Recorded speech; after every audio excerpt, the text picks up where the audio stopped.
Welcome back to the Afterword, a conversation about the future of words. We are so glad to have Dr. James Lang from Assumption University here with us to continue our conversation about focus and distraction, what they are, and how maybe we can get our minds back. So we've talked a little bit about what distraction is. We've talked about its history. We've talked about its biology. We've talked about its effects on our emotions. So let's get more practical. I have heard people blame distraction on the internet, ADD, ADHD. I've heard it blamed on modern diets. I've been hearing that since the 80s at least. I've heard it blamed on video games. I've heard it blamed on contemporary parenting practices. What's really distracting us? So the two answers to that question. First is, of course, you got to think about the substrate, right? The substrate is we're distractible. We're easily distractible. As we talked about in the last part, our brains are easily distractible. The question then is, what in your environment is actually then, what are the practical things that are distracting you in that environment? Now, I've been arguing all along, and as I argue in the book, and as I've argued with you, we've always been distractible. That part of it is consistent, and it's really built into us. What changes are the things that distract us. And the particular change that we're dealing with now is that our technologies are very good at distracting us. And there's a reason for that. There's a multi-billion-dollar industry that's being put into the creation of digital devices and apps that are designed to get and capture our attention. So, you might think about the fact that, for a human brain which loves novelty, which is curious, which loves new information, and loves to explore, right? A phone is a perfectly designed machine to keep the attention of a human being. I can look at my email on it. Then when that's done, I can look at Twitter. When that's done, I can look at Instagram. Then I can check the weather. And then I have new email, right? Like I can get in there in an endless cycle looking at that thing over and over again. And my brain is just lapping it up, right? Because I'm constantly getting new stimulation from it. So I always try to say to people, it's not that the architecture of your brain has changed. What's changed is these things have gotten really good at playing on that architecture and on playing on your distractible nature. So if we feel more distracted than we used to be, there's probably some truth to that. And the truth is that, our distractions are now kind of being funneled into this one thing, which is really effective at capturing and keeping our attentions. Now, having said all that, some of the other things you named, of course, are factors as well. We're more easily distractible if we don't have any sleep, right? It's harder for us to focus if we haven't had good sleep. It's harder for us to focus when we're worried and anxious. So the past year has been a year of many distractions, right? So when we're in the middle of a global pandemic and you're thinking about normally if I go out grocery shopping, that's a time when my mind can wander. I can just sort of, follow my list. My mind is wandering. Last year, no, there was none of that. I was looking around in terror, seeing whether people were breathing on me, right? It's anxieties and frustrations and worries can also distract us from the ability to focus. So lots of things. So we haven't been kind of in a perfect storm of distraction over the past year and a half, because first of all, we had all the technologies now, which are just getting better and better every year at capturing our attention. And then we had all these outside things to worry about at the same time. So, it's been a lot over the past year for people feeling distracted and feeling like they can't work. I have, work in, I also write and, teach a little bit and write a little bit about writing too. And this is something that, writers were posting about all year. I can't work. People are just not getting writing done in the way they used to, because it was just so hard to focus and be productive when you were worried about, whether or not your parents were going to, end up in the intensive care unit, or whether you were going to end up in the intensive care unit. So anyways, that's my sort of overarching answer to that is what's changed is the technologies are really good at capturing our attention and distracting us from the work that we're trying to do, whatever that might be. So much sense, Holland. Yeah, it really does. I can certainly resonate with writers who didn't accomplish a lot last year. That's my full-time job. I'm a content writer and ghostwriter. And it was really hard to pay attention throughout the last year, in part because not being able to leave the house, only leaving the house a little bit. I didn't have anything to distract me. And so it was the same thing over and over again looking at the same walls, being around the same people, working on the same laptop, working for the same clients, writing the same kinds of pieces. And it just felt so monotonous that I thought, I can't do this. Yeah, that's a great point that shows that distraction is not always a bad thing, right? The channels that distraction runs along are sometimes the same channels that creativity runs along. So, I actually just wrote an article about this for the Chronicle of Higher Education. I had been feeling somewhat blocked in my writing too. And because I've been in this office, for like a year and a half, trying to do everything in here, writing and teaching and giving presentations and doing these interviews and all that kind of stuff. And I don't know what took me so long to realize, but I used to write in coffee shops. And like coffee shops, there was a kind of energy into it. There was the right level of productive distraction for me. Like it got me out of the house. I was in a new place. I could look up and see people and get food and drink. But I couldn't go do the laundry, or I couldn't I wouldn't get distracted by the things that really took me out of my writing. Just these sort of quick little re-energizing, distracting things were there.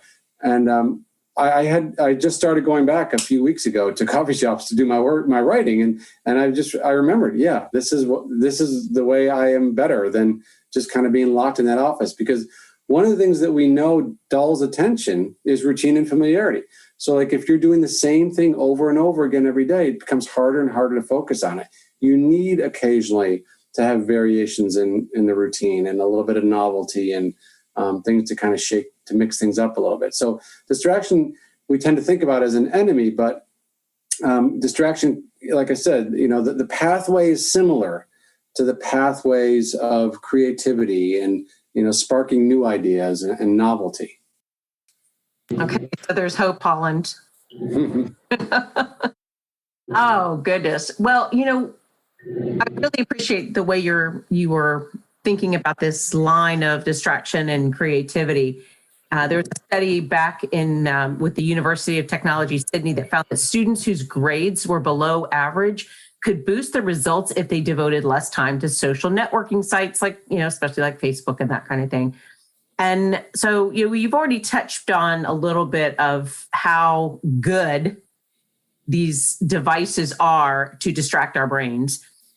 But I want to pivot just a little bit. What are some other tools? And you just mentioned you going to a coffee shop to write. What are some other tools that maybe you use to help your students when they're in that place? What's the positives that we can then take into, okay, maybe not just for students, but also for us as human beings to not beat ourselves up with distraction? But what are some things we can employ? Maybe some of those little floaties that get us from, one island to the next, so that we aren't sinking.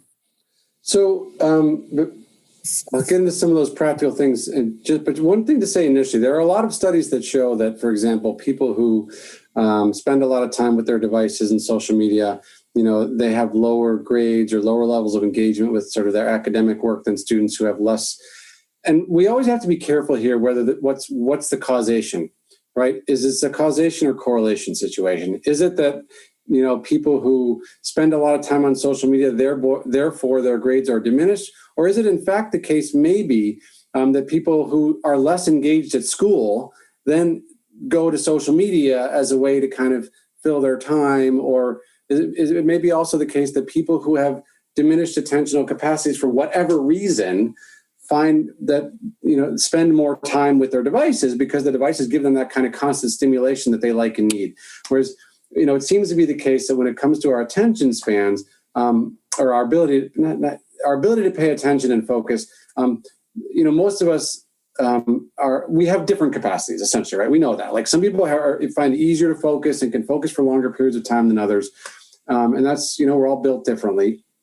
So we always have to be careful when we think about those kinds of studies, like what's really the root cause of it, and which direction does the causality run, if at all, if there is any causation between the two. Having said all that, so what are the things that I recommend to students, and what are the things that I try to do myself? I mean, it's very simple. The simplest thing that I try to do myself, and I always try to recommend to students and my own children, is to not sort of beat yourself. First of all, don't try to lock yourself in a room for hours and get your work done. don't try to go on like technology fast where you put everything away for a week and do a project. Those kinds of things can be, interesting, like life experiments. But on an everyday basis, really the best thing to do is to just set aside short periods where you kind of put it all away and then reward yourself with a little of whatever else you want to do. What your normal distractions are, right? So like I generally, when I need to write, I close out everything except the Word document for 45 minutes or an hour. And then I stay on that. And then I get to go on Twitter for 15 or 20 minutes or whatever it might be and do the other things that have been kind of to give myself a break. So, and I just think and that might be different for everybody. Some people might need to only be able to work for 15 minutes like that, or other people might be able to work for a few hours like that. But I think it does help if you can be deliberate about setting aside the moment that when you want to focus. And there's a lot of ways that you can do that. Time is one of them, but space is another one that we've already talked about, actually, right? So like I might designate a specific space in my house or a space outside of my house to say, this is where I go when I need to get this kind of thing done. And then try to, your brain will build up that association between like this place and that kind of productivity. So you can think about time, you can think about space, you can think about rituals or like habits that you do. You can, for example, doing a certain kind of warm-up thing before you engage in that task that's pleasurable, or having a thing that you do afterwards that's pleasurable. You can think about giving, yourself rewards or, a sense of what's going to give you that sense of satisfaction for completing a particular task. So there's a lot of things that we can do that really the thing is be deliberate about it. Like people have to experiment and play with their own sort of attention and distractibility. It's not going to be the same for everybody, but the starting point for me is, as I, will say to my kids, when you have to read, just flip your phone over, keep it flipped over for a half an hour, and then you can look at it and then flip it back over and read for another half hour. Like that's really going to be the way to become more productive at the thing you're trying to do. And the more you do that, the easier it gets, right? So we might think about just not so much about like brain chemistry, but just about habits, right? Like we know that, if you want to grow a habit, you can kind of start small and just keep working at it. And then it gets easier and easier to do. So the more times you spend away, in those moments of focus, the easier it'll get for you and the more you'll be able to do it in the future. So that's really, I think it's going to be individual, but that's a good starting place for everybody. I love that deliberate mindset. And, we talked about mindsets on another podcast and, just how to reframe things and not looking at, okay, if I can't do it in this space, then I need to find a different space. Right. And that's not a failure. Right. Exactly. Yeah. That's just experimentation. And okay, well, now I can be more productive in whatever I'm doing. So I appreciate those tools. Thank you. Yeah, actually, and during the pandemic, when I couldn't leave the coffee shop, I wasn't even thinking about it, but I started to recognize that, if I want to write, I'm just going to go into the dining room instead of in here. Like this is where I spend all my time. I'm doing all my email in here. This is a place that's become associated with all this busy work I have to do. I don't feel productive in here. I'd walk up 10 feet into the dining room and I felt like I could write better there. So like, that's the kind of just experimentation that people need to do as they try to think about how to be productive.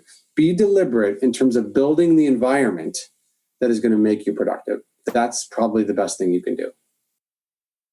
A few months ago, I started paying for a service called FocusMate, in which you're automatically, some AI algorithm matches you with someone else who's on FocusMate at the same time. And together you can each see each other's screens while you're working, and you work for 45 or 50 minutes, however long it's set for. And that's all you do. You say at the beginning, I'm going to write an article on this topic, and the other person says, I'm going to do this thing. And then at the end you say, how'd you do? And then you say, thanks for working with me. And that's it. It's just the fact that you're working with someone else, and there's nothing punitive about it, but they're right there on your computer screen and they can see what you're doing and you can see what they're doing. And I don't know. For me, it worked well for a while. Yeah. For a while, but then you stopped using it? I stopped using it because I started going to a different location, and that's been the helpful thing too. Outside of the house, drawing a drawing a boundary between my house and my personal life and my work life has actually helped more than anything. But I did like Focus Mates, at least for a while. Yeah. I mean, again, and that's the kind of thing, you're doing what you're supposed to do. You're experimenting, trying different things. Then ultimately you've landed on the thing that's going to be helpful to you. So that's like the journey that we have to take. And I think as long as we are recognizing that it's a journey that we do have to take, and we shouldn't be upset or, about our, the fact that we have to do this. It's not a sign of failing that we're having trouble paying attention. There's a lot of reasons for that. And so we just kind of keep going until we figure it out. That's an interesting way of thinking about it. But you've brought this up a little bit, and I'd like to explore it just a bit more. Remote work. Some folks tell us that people are more productive when they work remotely. Other studies have come out and shown the exact opposite, that people, in fact, are very distracted at home with things like the laundry, or like the fact that there's no one else around to distract them, and after a while they sort of burn out on focusing on the same topic, whatever it is. What do you think about remote work and what it's doing, how it overlaps with focus and distraction? Yeah, I'm not sure I'm prepared to draw a conclusion about this yet, because I've seen a lot of that same conflicting research. And, I think it really, it's going to depend so much on the person and the context, right? So like, as someone who's a little bit more introverted, I think I probably am more productive at home than when people are kind of coming into my office, and, I'm hearing people outside the office, and like in an academic environment, you're working in your office with the door open, and people are wandering by, and students are coming in and out. And, for me, that is distracting. And so, probably when I'm at home, I'm a little bit more, but then on the other hand, you think about an extroverted person who's in that environment, and they love it. They're walking out around and like, distracting themselves constantly because they're energized by all the people around them. And so maybe that's more distracting. And so maybe at home, I don't know, I don't like, see, you can see how these things can kind of cut both ways, right? Like whether you're an introvert or an extrovert, you might find at home or office, more or less distracting. So I don't really know. It probably depends on the kind of work you're trying to do, the kind of person you are, and the kind of like environment that you're working in. So I think it's going to take a while. Like we need like, if you think about this from like a level of like a grand social science experiment, we need to let it play out for a little while, right? And then see like, what do the studies tell us about people's productivity, and whether we've seen any kind of significant upswing or downswing in terms of productivity, given how much more we've been working remotely. So I think that experiment has got to play out for a little while longer. I appreciate that. I mean, you've talked a little bit about finding whatever deliberate method for focus that it's very individualized. And so, same thing with the with the work situation, and I think we've learned a lot. I think we've learned that we can do it. And here's part of that creativity and that innovation that you were talking about earlier. So speaking of creativity and innovation, in your book, Distracted, you talk about teaching like a poet or teaching like a playwright. Can you unpack that for us a little bit more? Yeah, those are the two kind of like handy takeaways I want teachers to get out of the book. Teaching like a playwright is about thinking about the fact that, for thousands of years, we've had these people who have had to think about how do you keep the attention of human beings sitting in seats in like a darkened room for a couple hours, right? And so, there's a kind of collective wisdom that I think has emerged from that tradition, which essentially tells us you need change and variety. You need to go from like act to act, scene to scene. You need to have intermissions. You need to have, one scene that's quiet and a single actor on stage. And then the curtain goes down and it comes back up and there's a lot of hustle and bustle. Curtain goes down. You get up and have a drink and go to the bathroom. Curtain goes back, right? I mean, so like when you think about how a play unfolds, there's a lot of movement from one thing to the next, and it's deliberate.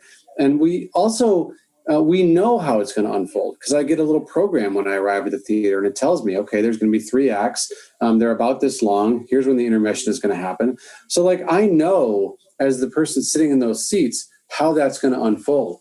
And I just think that doesn't happen enough in classrooms, right? Like both parts of that. Sometimes people think, like especially in higher education, well, students get bored because you're lecturing the whole time. Students get bored if you do anything the whole time, right? Like I teach by discussion, and I've sat through plenty of discussions which sort of gradually wore down and just, everybody got quiet because it went on too long.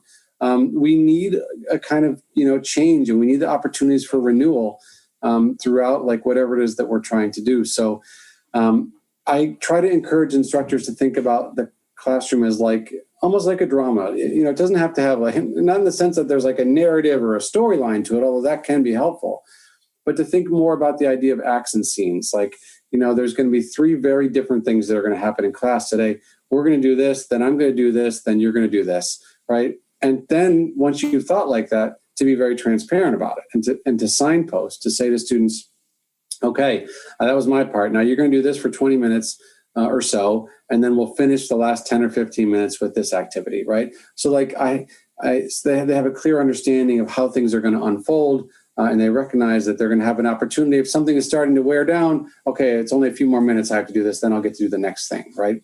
So that kind of change is really helpful. And I always say to educators, think about when you are in the audience and we go to these events on our campuses, or you go to a faculty development event, and someone just gets up there and starts talking, and you have no idea how long it's going to go for, and they're not very good at telling you the main ideas. How long does it take you to start drifting? And you're like, how long is this going to go on for? Like, what's the main idea again? And those thoughts start to eat away at your attention, right? Because you're sort of wondering about the experience rather than paying actual attention to it. Whereas you get up and the speaker says, okay, I'm going to go for 30 minutes and I have 3 points. And then after 10 minutes, they're like, okay, so that was the first point. Now here's the second one. Those are the moments when you wake up and pay attention, right? And like you find it much easier to follow that kind of a speaker. So that's what I mean by teaching like a playwright. Have a program and make sure that that program includes changes in sort of, act and scene. Teaching like a poet, what I mean by that is the fact that attention always fatigues. So we know that our attention is harder for people to pay attention over longer periods of time, which is why smart people like you divide your podcast into 2. So there's essentially an intermission, right? So that we have a little bit of a break. So if we're doing something for a long period of time, or if our attention is sort of dulled because we think we keep seeing the same things over and over again. Like I keep coming into the same classroom every day and the teacher does the same things. Then my attention starts to dull. It becomes so familiar. So teachers need to think about how to renew. How do I renew attention when it gets fatigued? And in the book, I argue, that's a lot of times what poets do for us. The way they describe the world or an experience in this sort of striking language makes us step back and go, oh, I never thought about it that way. And so we then, the next time we see that thing, we're like, oh, we see it through that poet's eyes with that new language in our brains. So likewise, I think we have to do the same thing in the classroom, and we have to think like, how do we do this on a semi-regular basis? That we offer really creative new ways for students to engage with the material. Or we have some great teaching technique that we know is always great for students, and we're deliberate about putting it in the moment when the attention of the students dulls. I know in a 15-week semester, week 10 to 12, that is like the trough of the semester, right? Like they're sick of me, I'm sick of them. Like they've seen everything I have to offer. So like it's at that point where I try to like save something that I think is going to be good and can kind of renew everyone's attention to the class. So that's what I mean by that. Being deliberate, both within the class period, but within the course as a whole, about thinking about these kinds of attention renewal activities, which I call signature attention activities. And these are like I said, pedagogical strategies that have that specific purpose. This is going to wake everybody back up again. And just like a great poem, it's going to help them see this material and this class in a new light. So that's teaching like a playwright, teaching like a poet. I love that. Or it could be like, I'm thinking that when you were starting to talk about the playwright, I'm thinking Shakespeare and Macbeth and death everywhere, but that may be held. You may have to hold on to that one as your signature attention event later on. Right. Yeah. I don't necessarily recommend blood in the classroom. That might get you into some trouble. Yeah. I love those. That's wonderful. Thank you so much. Well, that leads us into our very last question, which is, what is a metaphor for helping us understand focus and distraction? Oh, I kind of already spoiled that because I gave you my favorite metaphor in this. So I'll just remind you again that maybe instead of just so that, Amy's not that concerned about, we'll say distraction is like the pond in which we are always swimming. Okay. Yeah. The islands and the ocean. I didn't think about that I was thinking about poets and playwrights, but no. We'll bring it all the way back to the beginning then. That's exactly the water in which we are swimming, whether it's a pond or a lake or an ocean. That is like this sort of the distraction, and the tension are the islands that arise out of that when the circumstances are right. And that's the whole point, is thinking deliberately about what makes those circumstances right. Well, thank you very much. Yeah. Where can folks learn more about you, connect with you, or buy your book?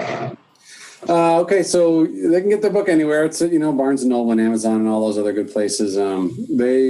It's published by Basic Books, so you can also go there.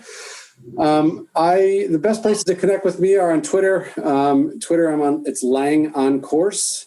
On Instagram, it's Jim Lang 7, and on they can also go to my website, and that has got more information both about books, but also about speaking and all that kind of stuff. And that's just jamesmlang.com. So they can find out that good stuff there. All right. Thank you so much for sharing. We invite everyone to join us next week for a conversation on philanthropy, the future of philanthropy. How will we learn to talk differently about giving to others? That's going to be fascinating. Something I want to pay attention to. No pun intended.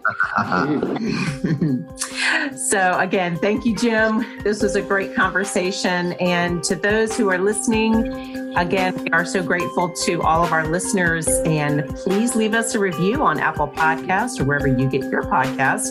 Do become a subscriber to the afterwordpodcast.com. It does help us keep the conversations going. And as always, please remember you are welcome at our table.